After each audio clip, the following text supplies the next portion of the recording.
ओम विश्वानि देव सवित्र दुरितानि परासु यद्भद्रम तन्यास वर्णानामार्थ संगानाम रसानाम छंदसामपि मंगलानाम च कर्तारो वंदे वाणी विनाय अखंड मंडलाकारं व्याप्तं येन चराचरं तत्पदं दर्शितं येन तस्मै श्री गुरुवे नमः। यशांके च विभाति भूधरसुता देवापगा मस्तके भाले बाल विदुर्गले च गर्लम यशोषि व्यालराज स्वयंभूति विभूषण सुदूर सर्वाधिपम सर्वदा सर्वगत शिवनिभ श्री शंकर पातु माम। बोलिए भारत माता की, भारत माता की। परमपिता परमेश्वर की अनुकंपा से ऐतिहासिक सर्वखाप मुख्यालय तथा सर्वखाप का गौरवशाली इतिहास लिखने वाले स्वतंत्रता सेनानी चौधरी कबूल सिंह जी की जन्मस्थली इस ऐतिहासिक ग्राम सोरम में आयोजित सर्वखाप पंचायत सर्वजातीय 7वें महासम्मेलन के अवसर पर युग पुरुष देशभक्त भारतीय किसान यूनियन के संस्थापक किसानों के मसीहा आदरणीय चौधरी महेंद्र टिकैत जी की प्रतिमा अनावरण समारोह के अध्यक्ष देशभक्त धर्मपरायण समाज सेवी सर्वखाप पंचायत के महामंत्री और यहाँ पर उपस्थित देश के कोने कोने से पधारे खापों के सम्माननीय चौधरी सदस्य और सभी किसान, सबसे पहले इस अवसर पर परम पूज्य गुरुदेव जी सशत वंदन करते हुए आदरणीय स्वर्गीय चौधरी कबूल सिंह जी तथा स्वर्गीय आदरणीय चौधरी मोहन सशत वंदन करते हुए उन्हें अपनी हार्दिक विनम्र श्रद्धांजलि अर्पित करता हूं। इसी के साथ देश के कोने कोने से आए सभी किसानों, मंचासीन सभी खापों के पदाधिकारियों को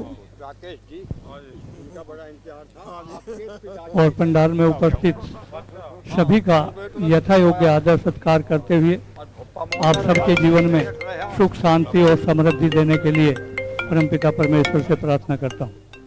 आप लोग भाग्यशाली हैं कि इस धरा पर इस महासम्मेलन में आने का आप लोगों को सौभाग्य प्राप्त।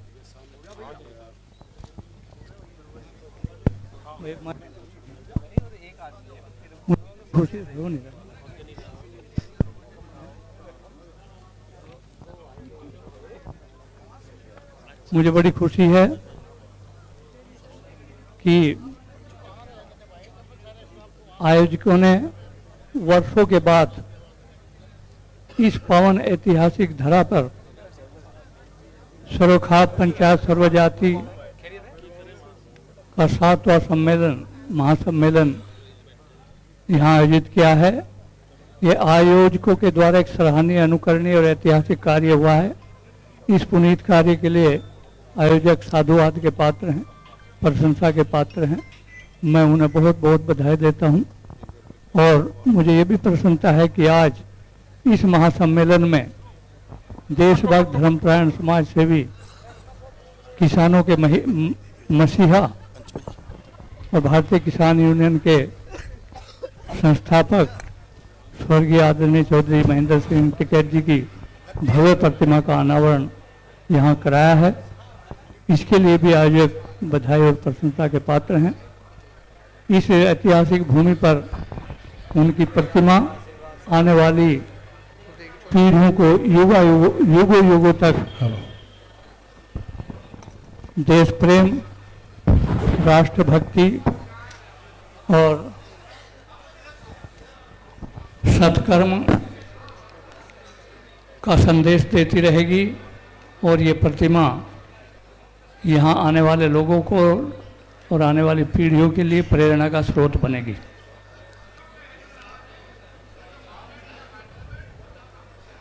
अंग्रेजी में एक कहावत है, some are born great, some achieve greatness and own some greatness is thrust, कि कुछ तो लोग बचपन से महानता में जन्म लेते हैं, बचपन से ही महान होते हैं, बड़े घर में बड़े नेता के घर बड़ा बच्चा, तो कुछ तो बचपन से ही महान होते हैं, कुछ महानता अपने पुरुषार्थ से प्राप्त करते हैं और कुछ के ऊपर महानता थोपी जाती है। तो हमारे आदरणीय चौधरी महेंद्र सिंह टिकैत जी ने अपने पुरुषार्थ के बल पर अपनी त्याग और तपस्या से महानता प्राप्त की है, महानता की ऊंचाइयों को छुआ है और किसानों के उत्थान के लिए काम किया है। हमारे यहाँ सब किसान भाई हैं। देश की आर्थिक व्यवस्था में, देश की आर्थिक व्यवस्था में और खाद्यान्न व्यवस्था में तथा सरहदों पर सुरक्षा की व्यवस्था में किसानों का बहुत बड़ा योगदान है। आप किसान हैं, कृषि खेती करते हैं। कृषि का यदि हम संधि विच्छेद करें तो कै का मतलब किसान और ऋषि, तो हम कह सकते हैं कि किसान खेती करने वाले ऋषि हैं। किसान कौन है? खेती करने वाले ऋषि हैं। और किसान अन्नदाता है, किसान को अन्नदाता कहते हैं। किसान अन्न का देवता है और अन्नदाता कोई भगवान कहते हैं, तो किसान अन्नदाता भगवान है। हमारे परम पूज्य गुरुदेव जी का चौधरी टिकैत जी से और टिकैत परिवार से और किसानों से बहुत घनिष्ठ संबंध रहा है। आदरणीय चौधरी कपूर सिंह जी, आदरणीय चौधरी महेंद्र सिंह टिकैत जी समय समय पर परम पूज्य गुरुदेव जी के पास गांधी पॉलिटेक्निक में आते थे और उनसे देश की समस्याओं के लिए, किसानों की समस्याओं के लिए परामर्श करते थे, मार्गदर्शन लेते थे। वो कहते थे कि भगवान के दो बेटे हैं, एक किसान और मजदूर। इन दोनों की कमाई ही सब खाते हैं, सब उनकी कमाई से लाभान्वित होते हैं। वही खेत में हैं, वही खलियान में हैं, वही सरहदों पर हैं और वही कल कारखानों में। तो इस तरह गुरुजी किसानों के, मजदूरों के लिए बात करते थे और जीवन भर उन्होंने किसानों के लिए, मजदूरों के लिए, गरीबों के लिए, गांव की उन्नति के लिए ही काम किया है। और उसी तरह उन्हीं से प्रेरणा लेकर के आदरणीय चौधरी महेंद्र सिंह टिकैत ने भी गांव, गरीब और किसानों के लिए, उनके कल्याण के लिए कार्य किया। भारत के सर्वखापों का भी एक इतिहास जो प्राचीन और महत्वपूर्ण है। भारत के सर्वखापों का इतिहास जो है वो प्राचीन है और महत्वपूर्ण है। सर्वखापों के वीरों ने अपना बलिदान दिया और जिस उद्देश्य से सर्वखापों का गठन हुआ था, उन उद्देश्यों के लिए उनको बनाए रखना और उनकी गरिमा की रक्षा करना, ये हमारे पूर्वजों ने किया। और बड़ी दुख की बात है कि ब्रिटिश साम्राज्यवाद और मुगल साम्राज्यवाद के क्रूर तथा अत्याचारी शासन ने खापों के जीवन मूल्यों को तहस नहस कर दिया था और गुलामी के अंधकार में लोग खापों के महत्व को भूल गए थे, उनकी मर्यादाओं को भूल गए थे। तो खापों की खोई हुई महत्ता को जनमानस में पुनः प्रतिस्थापित करने के लिए हमारे आदरणीय चौधरी कबूल सिंह ने अपनी पवित्र लेखनी से और आदरणीय चौधरी महेंद्र सिंह टिकैत ने पूरे त्याग और सेवा से इनके महत्व को जनमानस में बढ़ाया। आदरणीय चौधरी महेंद्र सिंह टिकैत जन जन के सम्माननीय, किसानों के सम्माननीय, उन्होंने अपने पुरुषार्थ से, अपने त्याग तपस्या से किसानों के हितों के लिए लड़ाई लड़ करके और किसानों के हकों की रक्षा की है। उन्होंने किसानों की आवाज़ को बुलंद करके किसानों के सम्मान की रक्षा की है। इसलिए चौधरी महेंद्र सिंह टिकैत सर्वमान्य माने जाते हैं। चौधरी महेंद्र सिंह टिकैत किसानों का मुकुट थे। चौधरी महेंद्र सिंह टिकैत किसानों का गौरव थे। चौधरी महेंद्र सिंह टिकैत किसानों का प्रकाश स्तंभ थे और उनका सारा जीवन किसानों के लिए ही समर्पित था। वो किसानों के लिए एक संजीवनी थे, किसानों के लिए एक उनका जीवन वरदान था। आप अनुमान लगाओ कि यदि चौधरी महेंद्र सिंह टिकैत ना होते तो किसान आज इतने प्रबुद्ध और संपन्न ना होते। तो हम आज इस अवसर पर इस सम्मेलन में सभी किसान यहाँ उपस्थित होकर उनको सरस्वत वंदन कर रहे हैं। और यदि इन सर्व खापों के इस विशाल संगठन की भूमिकाओं और कि इनके उद्देश्यों को साकार बनाना है, सार्थक बनाना है और इनका खापों का गौरव बढ़ाना है, तो सर्व खापों के सभी चौधरियों को, सभी थाम्बोदारों को अपने आपसी भेदभाव भुलाकर एक और नेक होने की आवश्यकता है।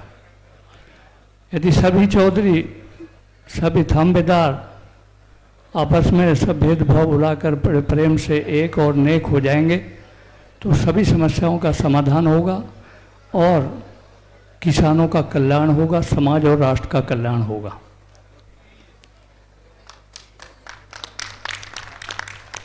सर्वखाप के माध्यम से गांव को पुनर्जागृत किया जाता है, गांव में का पुनर्जागरण हो सकता है। गांव के जनता को गांव के ही पढ़े लिखे वृद्ध अनुभवी लोग जागृत करें और जागृत करके उन्हें बताएं कि हम गांव के रहने वाले सब पुश्तैनी हैं और बड़ी से बड़ी कठिनाइयों में भी, घोर से घोर संकट में भी एक साथ जीते हैं और मरते हैं। तो जीवन और जीविका तथा विविधता रक्षण में प्राकृतिक व्यवस्था गांव की व्यवस्था से ही संभव है। गांव एक कुटुंब की तरह होते हैं। तो कुटुंब में छोटा बड़ा, अगड़ा पिछड़ा, सवर्ण असवर्ण, ऊंच नीच, इसमें नहीं बांटना चाहिए गांव को। आजकल ये देखने को मिलता है, कुरीति है, एक बुराई है कि भेदभाव होता है। तो सबको गले लगाओ, सबसे प्रेम करो, आपस में सादगी का व्यवहार करो, सम्मान का व्यवहार करो। तो बुजुर्गों को, समझदारों को, जिम्मेदार लोगों को उनको विश्वास दिलाना चाहिए कि सब किसान मिलकर कल्याण का कार्य करेंगे। और सृष्टि की एकता, जीवन की संपन्नता, लोकतंत्र के साथ ही लोकतंत्र के मेल से ही संभव हो सकती है। तो इसलिए दिमाग के साथ दिल को भी बड़ा करना चाहिए और हमेशा ध्यान रखो कि परिश्रम, पुरुषार्थ, सच्चाई, ईमानदारी और नैतिक मूल्यों को अपनाकर अर्जित धन ही सच्चा सुख, शांति, समृद्धि और स्वर्ग का आनंद दे सकता है। अनैतिक आचरण से अर्जित धन दुख का कारण बनता है। इसलिए हमेशा ध्यान रखो कि हम जो धन का अर्जन करें वो किसी को पीड़ा पहुंचाकर न करें। अनैतिक आचरण से अर्जित सुख, सम्मान और संपत्ति वो अस्थायी नहीं होती, वो अस्थायी होती है, वो जल्दी ही समाप्त हो जाती है। हमेशा ध्यान रखो कि व्यक्ति में 1000 गुण अच्छे हैं, लेकिन एक गुण उनमें बेईमानी का दुर्गुण है। तो वो एक दुर्गुण ही 1000 गुणों को डुबो देता है। जैसे नाव में एक छोटा छेद ही पूरी नाव को डुबोने के लिए काफ़ी है। तो इसलिए जीवन में दुर्गुण ना आने दो, सद्गुणों का विकास करना चाहिए अपने अंदर। आज खापू का इस तरह का उद्देश्य होना चाहिए, सद्गुणों का विकास होना चाहिए। और हमेशा याद रखो ये जीवन संचय और भोग के लिए नहीं मिला, ये आत्म कल्याण के लिए मिला। याद रखो ये जीवन एक पानी के बुलबुले की तरह है।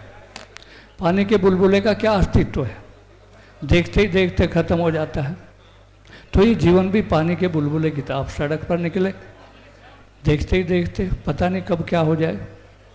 और ये जीवन एक जलते हुए दीपक की तरह है, जो जरा हवा के झोंके से एकदम बुझ जाता है। तो ये जीवन भी एक दीपक की तरह है, न जाने कब किस झोंके से चला जाए। ये जीवन एक कागज की नाव है जो पानी में गिरते ही समाप्त हो जाती। और ये जीवन एक पीपल के पत्ते की नोक पर लटकी एक बूंद की तरह है। और पीपल के पत्ते की नोक कितनी पतली होती है, जरा सी कोई चिड़िया बैठ जाए या कोई हिल जाए तो बूंद गिर जाएगी, समाप्त। तो ये जीवन भी इसी तरह का है। तो इस अमूल्य जीवन का सदुपयोग करना चाहिए। सदुपयोग किस में चलिए, परमार्थ में, दूसरों के कल्याण में। जीवन का एक एक, याद रखो, जीवन का एक एक क्षण मूल्यवान है, वो दोबारा लौट कर नहीं आता है। हम समय देकर धन तो प्राप्त करते हैं, लेकिन धन देकर समय प्राप्त नहीं कर सकते। हम लाख करोड़ रुपया खर्च करें कि हमारे पिताजी को 1 घंटा जिला दो, हम दिल्ली से हवाई अड्डे से लौट रहा है, तो 1 करोड़ तो क्या है, एक घंटा तो क्या है, 1 मिनट भी समय नहीं मिल सकता जीने के लिए। तो भगवान ने हमें तन दिया है, मन दिया है, धन दिया है, वाणी दी है, समय दिया है, विवेक दिया है, ज्ञानेंद्रियाँ दी हैं, कर्मेंद्रियाँ दी हैं। तो ये सब दुर्लभ चीज़ें भगवान ने हमको दी है। तो हमें इन दुर्लभ चीज़ों का सदुपयोग करना चाहिए। सदुपयोग कहे में करना चाहिए, प्रभु भक्ति में करना चाहिए, परमार्थ में करना चाहिए, गरीबों की, दीन दुखियों की, जरूरतमंदों की सेवा में करना चाहिए, और अपने महापुरुषों के उत्थान के लिए करना चाहिए, अपने महापुरुषों के सम्मान के लिए करना चाहिए। जैसे कि आज आयोजकों ने चौधरी महेंद्र सिंह टिकैत जी की प्रतिमा का यहाँ अनावरण कराया है, चौधरी कबूल सिंह जी की प्रतिमा लगी है। तो अपने पूर्वजों का सम्मान है, अपने जीवन का सदुपयोग इस तरह के कार्यों में करना चाहिए। तो आज मैं इस अवसर पर सर्वखाप महापंचायत के सर्वजातीय 7वें महासम्मेलन पर देश भर से आए हुए आप सब किसानों को बहुत बहुत बधाई देता हूँ और सबके उज्जवल भविष्य की मंगल कामना करता हूँ। इन्हीं शब्दों के साथ सर्वे भवन्तु सुखिनः, सर्वे सन्तु निरामया, सर्वे भद्राणि पश्यन्तु, मा कश्चित् दुःखभाग् भवेत्। ओम शांति शांति शांति। बोलिए भारत माता की जय।